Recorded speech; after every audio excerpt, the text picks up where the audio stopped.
Hello everybody, this is Moses from Zaatar Gardens, and this is episode 158 of Gardening Without Edits. I'm going to show you something pretty cool here, kind of linking up to the last video. When the temperatures start dipping, a lot of cool changes, or the plants get back into rhythm of producing or growing after they think that they're not going to die anymore from hot weather, and they're realizing there's no clouds in the sky, but how are we still receiving water? Well, it takes a good steward of a gardener to make sure your plants are safe. And the train agrees as well, if you heard the train honking. But let me show you right now what's really cool. I just noticed today on the tropical cherry, the Barbados cherry, the Acerola, look at how many flowers it's producing. It didn't produce one single flower in the summer heat, all the way down and all the way around.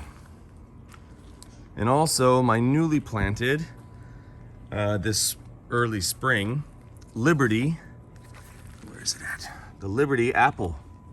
This is the one that liberates you, Liberty, liberates you from spraying. This is the, as far as, the website that sold it to me, I think it was Fedco, stated that, or I believe it stated that it's the least use of sprays, the most resistant to many type of things is this. So we'll make this a twofer. So this did really well for the summer.